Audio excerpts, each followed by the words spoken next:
और अपने विचार रखें। एडवोकेट महमूद परासा साहब, तो जोरदार तालियों के साथ स्वागत किया जाए।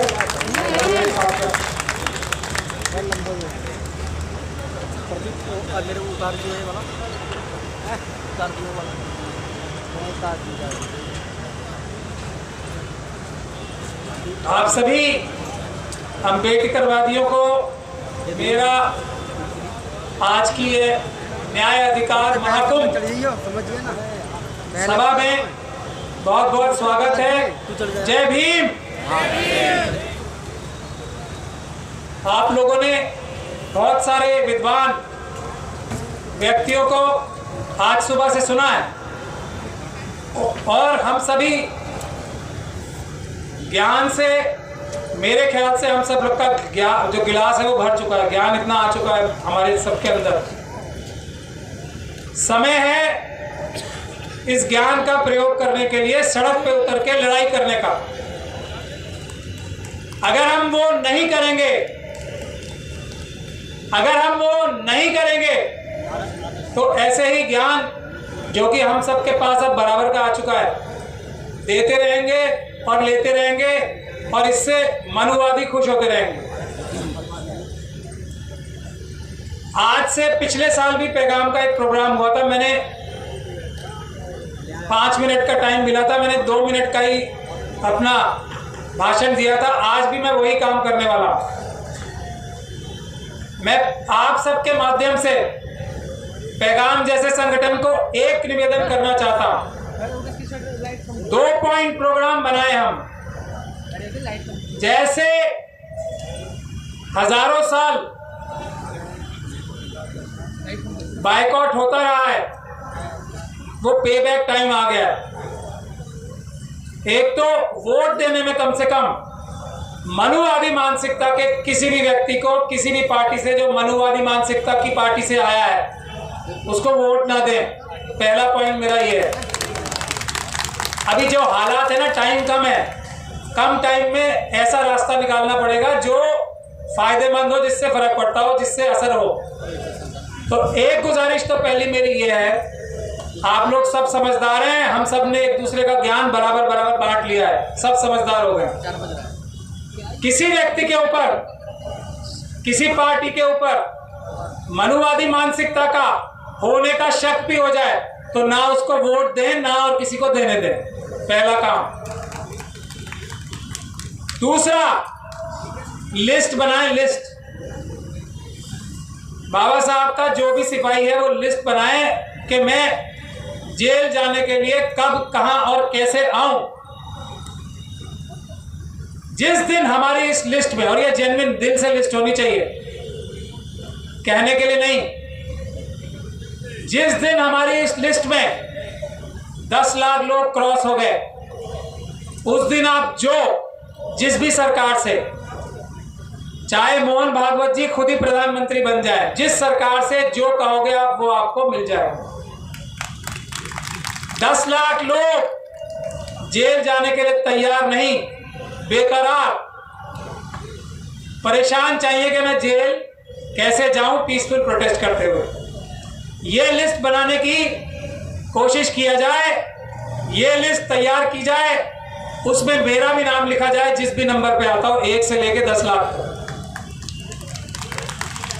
यही सबसे बड़ा टेस्ट है, यही मेरी गुजारिश है। ये 2 काम हमने कर लिए तो हमें ये जलसे जुलूस इतने करने की आवश्यकता नहीं पड़ेगी।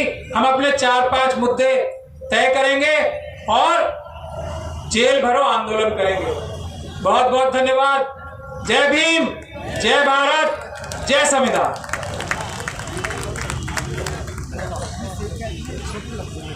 बहुत बहुत धन्यवाद सर, आपने बिल्कुल ही संक्षिप्त समय में अपने विचार रखे, इसके लिए आपको मैं शुक्रिया अदा करना चाहूँगा। अब नेक्स्ट जो मैं बुलाना चाहूँगा, पद्म श्री डॉक्टर जगदीश जी काफ़ी देर से इंतजार कर रहे हैं, हमने उनको उसके लिए आप माफ़ी चाहेंगे। तो जगदीश जी आमंत्रित करूँगा, वो आए अपने विचार रखिए। पहले तो सबों को मेरा प्रणाम। मैं ऐसे तो हार्ट का सर्जन हूँ और भारत सरकार में डायरेक्टर जनरल रहा। अब आप सोचेंगे कि हार्ट सर्जरी छोड़ करके हम राजनीतिक में कैसे आ गए, सामाजिक में कैसे आ गए। ये भी एक लंबी कहानी है और बहुत सी मानसिकता को जब से 2014 से एनडीए की सरकार आई तब से मानसिक को झंझोर के रख दिया। जबकि इसके सरकार में हम 2019 तक डायरेक्टर जनरल रहे और हमने इनकी मानसिकता को देखी। हम लोग जिस बाबा साहब ने संविधान लिखे उस संविधान के साथ ही इन्होंने खिलवाड़ करना शुरू कर दिया। आप ये सोचे, सिर्फ ये सरकार ने नहीं, सभी सरकार, जब बाबा साहब ने संविधान लिखा तो अमेरिका का कोलंबिया यूनिवर्सिटी 3 जून 1952 को बाबा साहब को एलएलबी की डिग्री दी, जबकि हमारे देश को उनको भारत रत्न देने में 1990 में दिया। अब आप सोचिए कि सभी सरकार की मानसिकता क्या होगी। लेकिन 2014 से जो सरकार आई है, खाली कुछ बातें आपको बताना चाहता हूं जो आप जानते भी होंगे और कुछ मैं बताना चाहता हूं। जितने सरकारें बनी 1947 के बाद सभी ने पब्लिक सेक्टर यूनिट को बनाया। 345 पब्लिक सेक्टर यूनिट बने, बड़े बड़े 70 साल में उन्होंने बनाया। लेकिन 214 में जो सरकार आया वो 60 साल में ही 135 सेक्टर यूनिट को बेच दिया है। ये बेचने के करागार पर ले आया। आप किसी भी देश में जाइए, डी इन्वेस्टमेंट विनिवेशन मंत्री नहीं होता, मंत्रालय नहीं होता। इसमें जब एनडीए की सरकार आई, चाहे वो बीजेपी की एनडीए की सरकार वाजपेयी जी के समय में हो या अभी की सरकार हो, उस समय भी 4 जो हमें प्रॉफिट देता था, Balco, Bharat aluminium limited, zinc limited, Indian petroleum corporation, BSNL, ये सारे हमारे प्रॉफिट देते थे। इंडियन पेट्रोलियम केमिकल किसको बेच दिया गया? रिलायंस को बेच दिया गया। तो ये सरकार की जो नीति है उसी नीति पर ये चलता आ रहा है। मुझे अफसोस की बात ये होती है कि हमारे देश के लोग क्यों नहीं समझ पाए 2014 में कि फिर से उसी सरकार को ले आया। ये मुझे बड़ा दुख लगा। और 2014 से हम जो देख रहे हैं, हमारी जो संविधान का एक बात है कि आप अपनी अभिव्यक्ति कर सकते हैं, अपना विचार प्रकट कर सकते हैं, आदमी की गरिमा रह सकती है, देश की अखंडता मेंटेन हो सकता है, और ये सभी चीजों पर धावा बोल दिया गया है। इसे कौन बचाएगा? ये मैं जानना चाहता हूं आप लोगों से। अगर आप नहीं सोचेंगे, हम पढ़े लिखे नहीं सोचेंगे, तो क्या गरीब लोग सोचेंगे जो इस 7 सालों में हमारे 83 करोड़ लोगों को इन्होंने भिखमंगा बना दिया।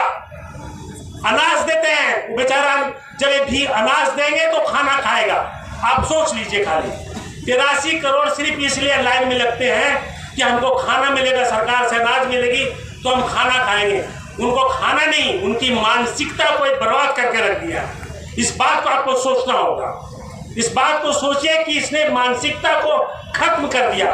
हमारे लोगों को ये कर दिया कि तुम खाओ पियो और जब समय आ जाए तो हमको वोट दे दो। इसे तुम्हारे ज्यादा सोचने समझने की शक्ति नहीं है। तो ये देश एक गर्त में जा रहा है। ये मैं बताना चाहता हूँ आप लोग को। अगर हम लोग पढ़े लिखे लोग अगर नहीं आएंगे फील्ड में, राजनीतिक फील्ड में, अगर इन लोगों को देते रहेंगे जब तक, बहुजनों ने बहुत राज कर लिया, कुछ राज्यों में बहुजनों ने किया, लेकिन क्या दिया बहुजनों को? हमने यूपी देखा, हमने बिहार देखा, बहुत नजदीक से देखा। आज हम एक रिपोर्ट पढ़ रहे थे गूगल्स पर, अमेरिका में 2021 में एक अधिवेशन हुआ मीडिया का। आज मीडिया में कहा गया India is the worst country, सबसे खराब देश है जर्नलिस्ट के लिए। यानी मीडिया के लिए अगर कोई देश खराब है तो इंडिया भी उसमें एक है। अब आप सोच लीजिए क्या हमारा मीडिया क्या बोलती है, क्या कर सकती है जब बाहर का देश ही बोलता है। बाहर का एक देश बोलता है कि हमारा जो 180 देशों में हमारे 105 स्थान पर हमारा भूखे लोग खाली सोचते हैं कि हम शाम को क्या खाना खाएंगे और अभी क्या खाना खाएंगे। ये हमारे देश की स्थिति है। एक ऑटोनॉमस बॉडी होता था, Indian statistical service, CIC, CBI, ED। मुझे समझ में नहीं आता कि सरकार इसमें इंटरफेरेंस क्यों कर रही है। इस बात पर आपको सोचना चाहिए कि सरकार इसमें क्यों इंटरफेरेंस कर रही है, इसमें ऑटोनॉमस क्यों नहीं किया गया, क्यों, आखिर क्यों, क्या बात है। मैं एक बात RSS से पूछना चाहता हूँ। मैं तो डॉक्टर हूँ और ऑपरेशन करता हूँ तो खून चढ़ाता हूँ, एक आदमी का कान दूसरे खून में, और किसका खून है मुझे नहीं मालूम, हिंदू का है कि मुस्लिम का है। तो मैं RSS लोगों को बता देना चाहता हूँ कि भाई, हिंदू का खून मुस्लिम में चढ़ता है और मुस्लिम का खून हिंदू में चढ़ता है। जब दोनों का खून एक दूसरे में जाकर के बचा सकता है तो तुम हिंदू मुस्लिम क्या करते हो, हिंदू मुस्लिम की भाषा क्या बोलते हो। हमारे हर गांव में मुस्लिम रहता है, क्या मैं हर गांव से मुस्लिम को निकाल दूं? हमारे गांव में मुस्लिम और हिंदू भाई भाई की तरह रहता है। ये क्या तुमने एक जन्म, नया चीज को जन्म दे दिया, एक नया चीज को नफरत का जन्म दे दिया। 7-8 साल में इन्होंने एक नफरत का भावना पैदा कर दिया। देश को तो गरीब बना ही दिया, देश को तो बेच ही रहा है, ऑटोनॉमी को तो खत्म कर रहा है, और एक नफरत का भावना पैदा कर दिया। देश में जो एकता और अखंडता होनी चाहिए उसको भी उन्होंने खतरे में ला दिया। इसलिए मैं चाहता हूँ, समय आ गया, ये समय आ गया आप लोगों को सोचने का। और मैं चाहता हूँ कि आप सभी पढ़े लिखे लोग हैं, आप सोचिए। मैंने बहुत विचार किया। मैं 2021 में यूपी में घूमा। यूपी में इसलिए घूमा कि ताकि मैं बीजेपी को हरा सकूं। हम लोगों से कहीं चूक हो गई, कहीं अखिलेश यादव जी से चूक हो गई, और कहीं प्रशासन से चूक हो गई, और अखिलेश यादव जी की सरकार नहीं बन पाई। हमने बहुत कोशिश किया, क्योंकि हम जानते थे कि BSP Bahujan Samaj party BJP से मिल चुकी है और आज ही मिली हुई है।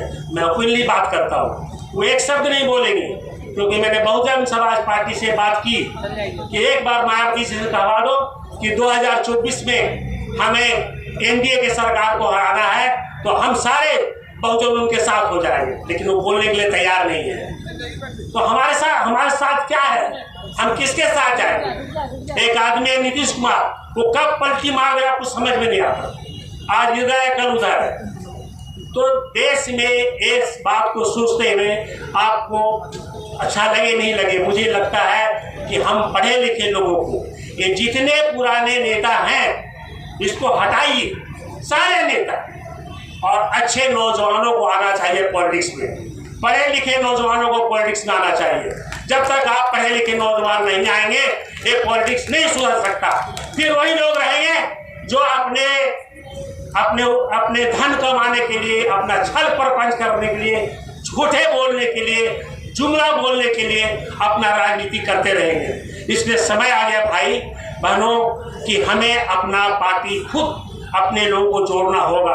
और यही सोच समझ करके मैंने एक लोकतांत्रिक सामाजिक न्याय पार्टी बनाई है बिहार में मैंने इसको लॉन्च किया है।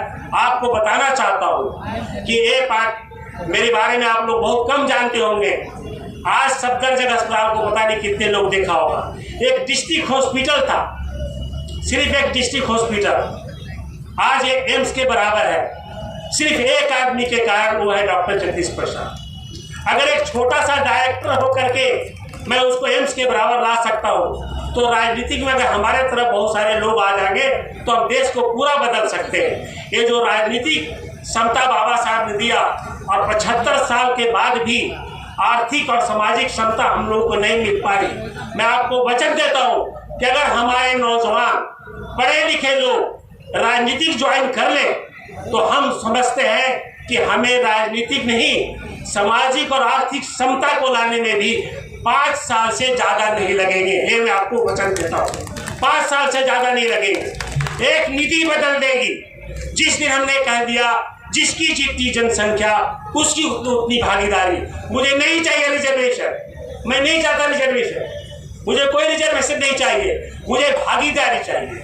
चाहे वो ठेकेदारी हो, चाहे वो मीडिया हो, चाहे वो फैक्ट्री हो, चाहे प्राइवेटाइजेशन हो, और सारे प्राइवेटाइजेशन को नेशनलाइज कर देना चाहिए।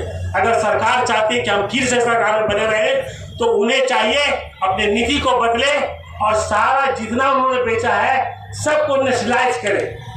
जो उन्होंने वादा किया, झूठे वादा, 2 करोड़ नौकरी देंगे, 15 लाख रुपया ला देंगे, नोटबंदी करके उन्होंने कम से कम 5 से 6 करोड़ लोगों को बेरोजगार कर दिया। आप सोचिए, आप लोग कितना जुमलाबाजी है, लोगों को ये धोखा देना, नौकरी दे देंगे भाई। आज हमारा देश में 10 करोड़ नौजवान बेरोजगार है। 10 करोड़ नौजवान सोचते हैं कि मैं कहाँ जाऊँ, क्या करूँ, क्यों नहीं क्राइम बढ़ेगा? बताइए आप, क्यों नहीं क्राइम बढ़ेगा? आज हम लोग, आप लोग सब पढ़े लिखे लोग हैं। मैं चाहता हूँ कि आप लोग सब सोचें, आप सब सोचें कि हम लोग सब एक हैं, हम सब मानव एक हैं, कोई अलग नहीं। आज मैं जगदीश प्रसाद हूँ, कल मैं जगदीश खान हो जाऊंगा तो बदल जाऊंगा क्या? ये मैं पूछना चाहता हूँ RSS वाले से। क्या धर्म की बात करते हो? हमको जो मानना है मानेंगे, जो नहीं मानना नहीं मानेंगे। हो सकता है हम भगवान को नहीं माने, ये तो हमारी मन की बात है। हमारे गुरु नहीं मानते थे, पेरियार साहब नहीं मानते थे, तो क्या वो आदमी नहीं है? अगर पेरियार साहब नहीं मानते तो हम भी नहीं मानेंगे, ये हमारी मन की बात है। तो तुम किसी पर दबाव नहीं डाल सकते। और इस तरह जिस तरह से कानून बनाते हो हमारे देश में, ये आपका नहीं, कानून गलत है, गलत है। अगर आपको कुर्सी पर, अगर मैं डॉक्टर हूँ और मैं डॉक्टर की कुर्सी पर बैठ गया, मैं पूछना चाहता हूँ बड़े बड़े ऑटोनोमस बॉडी से, CBI से, ED से, IB से, वहाँ भी पढ़े लिखे लोग हैं। मैं डॉक्टर हूँ, मैं किसी का हार्ट का ऑपरेशन करूँगा और सपोज मेरा दुश्मन है तो मैं क्या उसका मार दूंगा? बताइए आप, मेरा आत्मा कभी हमको माफ करेगा? आत्मा कहीं मुझे माफ कर सकता है? नहीं कर सकता। तो हम चाहते हैं सब पढ़े लिखे लोगों को कि आप लोग सोचिए, आज हमारा देश को स्वतंत्रता चाहिए, हमारा देश को स्वतंत्रता विभक्ति चाहिए, हमारा विचार बदलना पड़ेगा और हमारे देश में जो भी केंद्र सरकार है उसकी नीति को बदलना पड़ेगा, तभी वो बनी रहेगी। नहीं बने रहेगी तो देश में अराजकता फैल जाएगा। इस तरह का तनाव हो रहा है लोगों में। एक आखिर में हम लोग यहाँ क्यों बैठे हैं? अगर सरकार इस तरह की नीति नहीं लाती, जनगणना की बात हो रही है, जनगणना कराइए, इसमें क्या प्रॉब्लम है भाई? जनगणना कराने में क्या दिक्कत है? जब आप जनगणना के आधार पर ही आरक्षण देते हैं, उस पर भी नहीं देते, तो आप भागीदारी कर दीजिए कि भागीदारी होगा। आप मतलब क्या चाहते क्या है? आप खुलकर बात करिए। डिजिटलाइजेशन से किसी देश का डेवलपमेंट नहीं हो सकता। देश का डेवलपमेंट हो सकता है आप अच्छा काम दीजिए। शिक्षा क्लास 1 से लेकर के 12 तक शिक्षा फ्री होनी चाहिए और एक तरह की होनी चाहिए, चाहे वो मजदूर का बेटा हो या DM, SP, कलेक्टर, किसी का बेटा हो। एक मैं चाहता हूँ, तभी ये देश उन्नति कर सकता है। बहुत बहुत धन्यवाद पैगाम को जो मुझे बोलने का मौका दिया। लेकिन मैं आप लोग से फिर से आग्रह करना चाहता हूँ कि मेरे नौजवानों, आप लोग राजनीतिक में पढ़े लिखे लोग आइए, तभी राजनीतिक ठीक हो पाएगा, नहीं तो ठीक नहीं हो पाएगा। बहुत बहुत धन्यवाद सर। तो अगले वक्ता के रूप में जो है माननीय ओम प्रकाश साहू जी हैं, जो प्रदेश अध्यक्ष पिछड़ा वर्ग कल्याण मिशन रायपुर छत्तीसगढ़ से आए हैं। मैं उनको आमंत्रित करता हूँ। बस कम है। ओम प्रकाश साहू जी।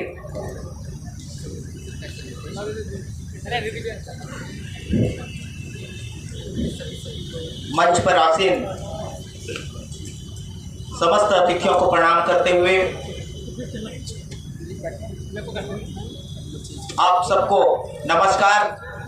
मित्रों, मैं छत्तीसगढ़ से आया हूं और छत्तीसगढ़ से हमारे माननीय अध्यक्ष जी OBC ऑफ फ्रंट इंडिया के